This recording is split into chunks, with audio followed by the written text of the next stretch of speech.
उत्तरकाशी में प्रशासन की लापरवाही लोगों पर भारी पड़ गई। प्रशासन ने पहले तो 2 जवानों को कोरोना के संदिग्ध 4 मरीजों के साथ कई दिन तक क्वारंटीन में रखा। फिर संदिग्धों की रिपोर्ट आने से पहले ही जवानों को उनके घर जाने की इजाजत भी दे दी गई। प्रशासन में उस वक्त हड़कंप मच गया जब कोरोना के संदिग्ध 4 मरीजों की रिपोर्ट पॉजिटिव आई। इसके बाद इन दोनों जवानों के सैंपल भी जांच के लिए भेजे गए तो ये भी कोरोना पॉजिटिव मिल गए। अब ऐसे में आप समझ सकते हैं कि कोरोना को लेकर प्रशासन की गंभीरता की हालत क्या है।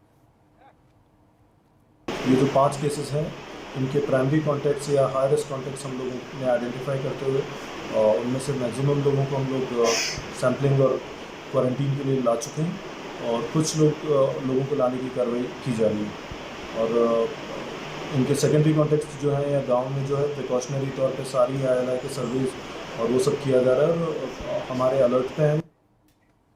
हरिद्वार में कोरोना के बढ़ते खतरे को देखते हुए जिला प्रशासन सर्वे करने जा रहा है। आशा और आंगनबाड़ी महिलाओं की मदद से सर्वे किया जाएगा। इस दौरान लोगों को मास्क पहनने, सैनिटाइजर का इस्तेमाल करने जैसे तमाम जरूरी विषयों पर जानकारी दी जाएगी।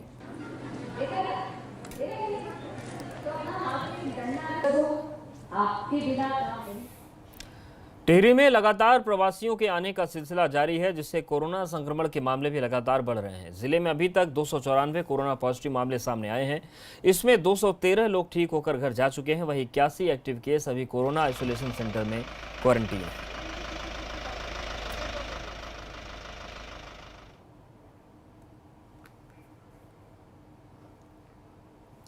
कोरोना की वजह से अल्मोड़ा में वापस लौटने वाले प्रवासियों को रोजगार से जोड़ने के लिए काम शुरू कर दिया गया। जिला सहकारी बैंक में प्रवासियों का रजिस्ट्रेशन किया जा रहा है। जो युवा रोजगार करना चाहते हैं उन्हें बैंक से लोन भी मिलेगा। साथ ही युवाओं को मशरूम के उत्पादन से जुड़ने के लिए ट्रेनिंग भी दी जाएगी।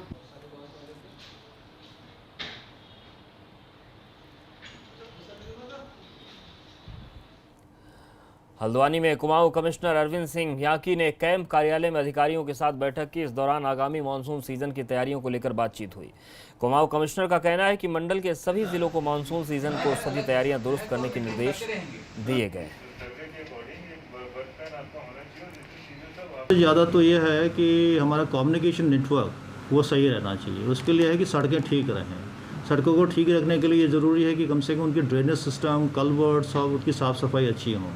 और आपने पीछे अखबारों में भी आप ही लोगों ने कवर किया था, हमारे DM साहब ने अपने यहाँ जो भी कार्यदायी संस्थाएं हैं, PWD वगैरह सबको निर्देश दे दिए हैं कि सारे ड्रेनेज वगैरह साफ़ रहें सड़कों के किनारे के, ताकि वो सड़क को ब्रीच ना करे। कल्वर्ट्स जो क्रॉस पाइप ड्रेन्स होते हैं उनकी सफाई हो।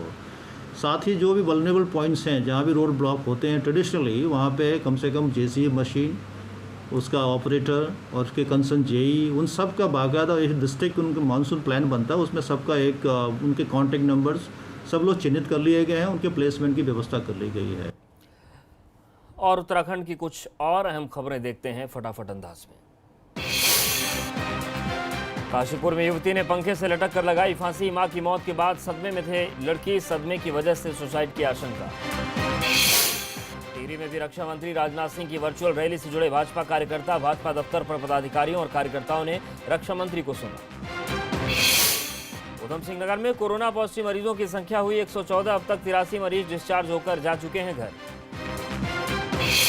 चारधाम यात्रा शुरू होने के बाद भी केदारनाथ धाम में नहीं पहुंच रहे श्रद्धालु। 4 दिन के भीतर धाम में पहुंचे महज 36 यात्री। विकास नगर में कुर्सी पर बैठकर अस्पताल पहुंची महिला, सड़क नहीं होने की वजह से ग्रामीणों के सामने दिख गई। और उत्तराखंड प्राइम में फिलहाल इतना है।